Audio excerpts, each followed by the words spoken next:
ഓം ഗും ഗുരുഭ്യോ നമ. ഓം ഗം ഗണപതയേ നമ. ഓം സം സരസ്വത്യേ നമ.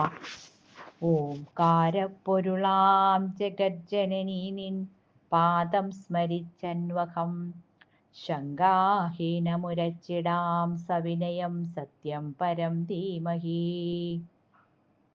പാരാശര്യവച സരോജമമലം ഗീതാർത്ഥഗന്ധോത്കടം നാനാഖ്യാനകേസരം ഹരികഥാ സംബോധനാബോധിതം ലോകേ സജ്ജന ഷഡ്പദേരഹരഃ പേബീയമാനം മുദാ ഭൂയാത് ഭാരത പങ്കജം കലിമല പ്രധ്വംസിന ശ്രേയസേ.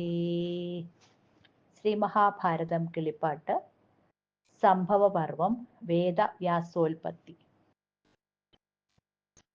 എങ്കിലോ മുന്നം ചേതി രാജ്യത്തിലൊരു നൃപൻ മംഗലനായ വസുവും ഉണ്ടായാൻ.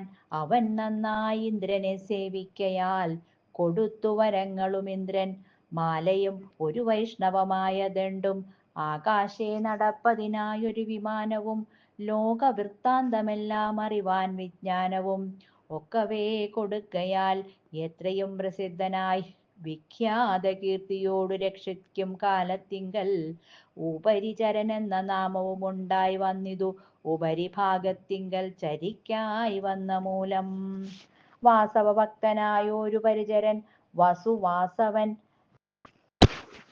സമാനനായി വാഴുന്ന കാലത്തിങ്കൽ ഉണ്ടായി ബൃഹദ്രഥൻ പ്രത്യഗ്രൻ കുശാംബനും വേണ്ടതൽക്കാലനായ മച്ചില്ലൻ യദുതാനും.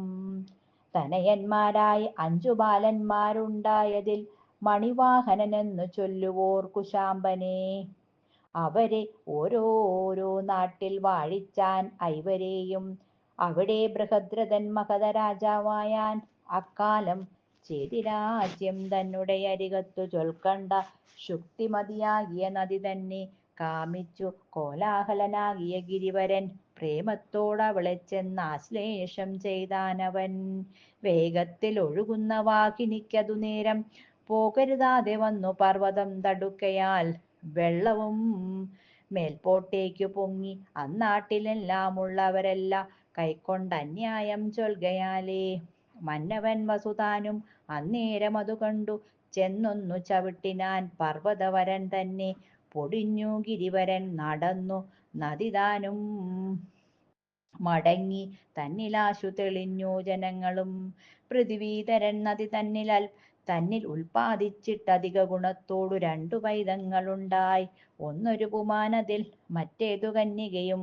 മന്നവൻ തനിക്കു നൽകിയിടിനാൾ നദിതാനും. പുരുഷൻ തന്നെ സേനാപതിയായി വച്ചാനവൻ തരുണീമണി തന്നെ പത്നിയുമാക്കി വച്ചാൻ.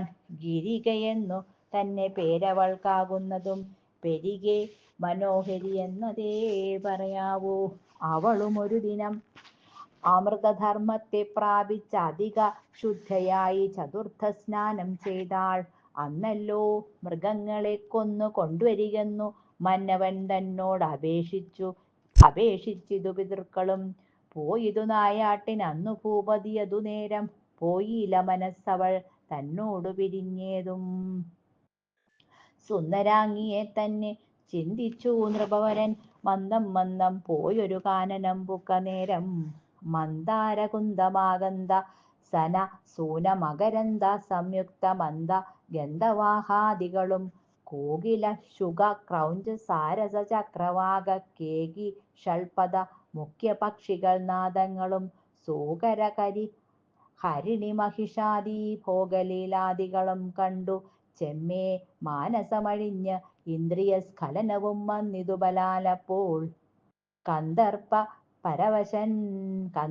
ശരപരവശനായതിനാലേ ഇന്ദ്രസംവിധൻ ധരാവല്ലഭൻ ഇന്ദ്രഭക്തൻ സ്കന്ദിച്ച ബീജം നിജം നിഷ്ഫലമാക്കിയിടായിവാൻ വൃക്ഷപത്രത്തിലാക്കിക്കൊണ്ടത നൃപവരൻ. പക്ഷിയാം പരുന്തിനോട് ഈ വണ്ണമുര ചെയ്താൻ. കേൾക്ക നീ ബീജമയോനിയിലും അതുപോലെ ഭോഷ്കല്ലവീയോനിയിലെങ്കിലും അതിൽ പരം. പക്ഷീന്ദ്ര പശുയോനി തന്നിലും അറിയാതെ നിക്ഷേപിപ്പിക്കും ജനം നാരകഗാമികൾ പോൽ എന്നെല്ലാം ശ്രുതിസ്മൃതികളിൽ ഉണ്ടാകമൂലം ഇന്നതിഭയം പൂണ്ടിട്ടൊന്നപേക്ഷിക്കുന്നുണ്ടു ഞാൻ. എന്നുടെ ബീജമിതു പഴുതേ കളയാതെ കന്നൽ നേർമിഴിയാളാം പത്നിക്കു കൊടുക്ക നീ. എന്നയച്ചതു നേരം പരുന്തും കൊത്തിക്കൊണ്ടു മന്നവ നിയോഗത്തിൽ ആകാശേ പോകുന്നേരം മറ്റൊരു പരുന്തതു കണ്ടൊരു മാംസബുദ്ധ്യാ തെറ്റെന്നു ചെന്നു കലഹിച്ചപ്പോൾ വീണുപോയി. കാലസോദരീ മാർത്താണ്ഡാത്മജ മഹാനദി കാളിന്തി തന്നിലായി വീണിതു വിധിവശാൽ. അബ്ജസംഭവാശാപാൽ അദ്രികയെന്നു പേരാം അപ്സര സ്ത്രീയുണ്ടതിൽ മത്സ്യമായി കിടക്കുന്നു. വീണവാസവ ബീജം അപ്പോഴേ വിഴുങ്ങിനാൾ. താണുപോം മുമ്പേ മത്സ്യവേഷമാം അദ്രികയും അവൾക്കു ഗർഭമുണ്ടായി ചമഞ്ഞു മരുവുന്ന നാൾ. അവളുമൊരു ദാശൻ വലയിലകപ്പെട്ടാൾ. കേറിനാൻ വയറവൻ അണ്ഡങ്ങളെടുപ്പാനായി വീറോടു രണ്ടു മർത്യബോധങ്ങൾ കണ്ടാനപ്പോൾ. മത്സ്യത്തിനുദരത്തിൽ മർത്യബോധങ്ങൾ കണ്ടു വിസ്മയം പൂണ്ടു പലരോടും അതറിയിച്ചാൻ. അത്ഭുതമിതു പണ്ടു കണ്ടിട്ടില്ലെന്നു ചിന്തിച്ചപ്പോഴേ രാജാവിനു കൊടുത്തു കൈവർത്തനം. ധീവരനായ രാജാവു പരിചരൻ വസുധീവരൻ കൊണ്ടുവന്ന ബോധങ്ങൾ രണ്ടും കണ്ടാൻ. മത്സ്യഗന്ധിനിയായ കാളിയെ നൃപവരൻ മത്സ്യഘാതകനായ ദാശനു കൊടുത്തിതു. മത്സ്യഗന്ധിനി തന്നെ വളർത്തു കൈവർത്തനു ഉത്സവം പൂണ്ടു കാളി എന്നൊരു പേരുമിട്ടു. മാത്സ്യനാം നരപതിയായതു പുരുഷനും മത്സ്യരൂപവും കളഞ്ഞദ്രിക താനും പോയാൽ. ഓം നമോ ഭഗവതേ വാസുദേവായ.